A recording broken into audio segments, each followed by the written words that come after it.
नमस्कार, आप देख रहे हैं न्यूज़ 18 बिहार झारखंड का डिजिटल प्लेटफॉर्म, जिस पर आज हम लोग बात करने वाले हैं इजराइल और लेबनान को लेकर के। लेबनान में धड़ाधड़ रॉकेटें दागा गया इजराइल की तरफ से, और हिजबुल्लाह के चीफ ने इजराइल के इस करतूत को जंग ऐलान बताया और उन्होंने कहा कि ये जो है इजराइल की करतूत काफ़ी ख़राब है। बता दें आपको, इजराइल जो है लगातार रॉकेट दाग रहा था जब हिजबुल्लाह के जो चीफ हैं वो लोगों को संबोधित कर रहे थे। पहले पेजर और फिर walkie talkie, solar panel, laptop और रेडियो सहित कई तरह के इलेक्ट्रॉनिक डिवाइसों में ब्लास्ट से सिर्फ लेबनान में ही नहीं बल्कि पूरे मिडिल ईस्ट में तनाव गहरा गया। और इस बीच इजराइल के युद्ध विमानों ने एक बार फिर लेबनान को दहला दिया। लेबनान में धड़ाधड़ हो रहे ब्लास्ट के बाद गुरुवार को हिजबुल्लाह चीफ हसन नसरल्लाह ने अपने संबोधन में इजराइल के इस करतूत का जंग ऐलान बताया।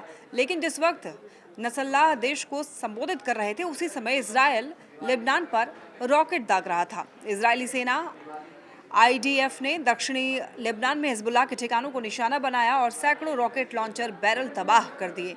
हिजबुल्लाह इन रॉकेट लॉन्चर्स का इस्तेमाल इजरायली क्षेत्र में धमाके के लिए करने वाला था।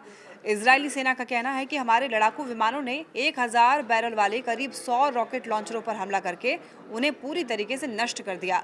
लेबनान पर धड़ाधड़ हुए हमलों की जिम्मेदारी अभी इजराइल ने नहीं ली है। लेबनान में पेजर्स और वॉकी टॉकी में हुए धमाकों और 35 से ज़्यादा लोगों की मौत के बाद मिडिल ईस्ट का तनाव और ज़्यादा बढ़ गया है। इजराइल और हमास युद्ध के चलते पहले ही तनाव काफ़ी ज़्यादा था और अब लेबनान की घटनाओं ने इस तनाव को कई गुना बढ़ा दिया है। यही वजह है कि हालात को देखते हुए क्षेत्र की कई एयरलाइंस ने अपनी काफ़ी उड़ानें रद्द कर दी हैं ताकि किसी भी अप्रिय स्थिति से बचा जा सके। लेबनान और सीरिया में जिन पेजर में ब्लास्ट हुआ, ब्लास्ट से पहले उनमें कुछ सेकंड तक बीप की आवाज़ सुनाई दी।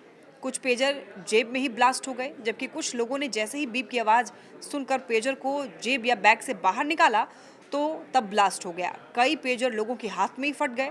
इस ब्लास्ट में 12 लोगों की मौत हुई, जिनमें एक छोटी बच्ची भी शामिल थी। ब्लास्ट की वजह से 4000 लोग गंभीर या मामूली रूप से चोटिल हुए थे। कई लोगों के हाथ और पैर क्षतिग्रस्त हो गए। 500 से ज़्यादा लोगों को अपनी आंखें गंवानी पड़ी। किसी का धड़ क्षतिग्रस्त हुआ तो किसी के शरीर का निचला हिस्सा धमाके में उड़ गया। लेबनान में ईरान के राजदूत मोज्तबा अमानी को तो एक आंख गंवानी पड़ी, जबकि उनकी दूसरी आंख बुरी तरीके से क्षतिग्रस्त हो गई। मरने वालों में लेबनानी सांसदों के बच्चे भी हैं और हिजबुल्लाह के लड़ाकों के परिवार वाले भी धमाकों की चपेट में आ गए। ठीक उसी तरह बुधवार को वॉकी टॉकी से लेकर के सोलर पैनल, लैपटॉप और रेडियो तक में ब्लास्ट किए गए। इन हमलों में 20 लोगों की मौत हुई, जबकि घायलों का आंकड़ा 450 रहा। तो जिस तरीके से इजराइल ने लेबनान पर रॉकेट दागे, उससे काफ़ी ज़्यादा क्षति लेबनान को पहुंची है, क्योंकि इसमें कई लोग जो हैं घायल बताए जा रहे हैं, कई घरों को तबाह कर दिया गया है और इसी तरीके से वहां पर काफ़ी ज़्यादा तबाही मचाई गई। वीडियो पसंद आया हो तो इसे शेयर करना न भूलें।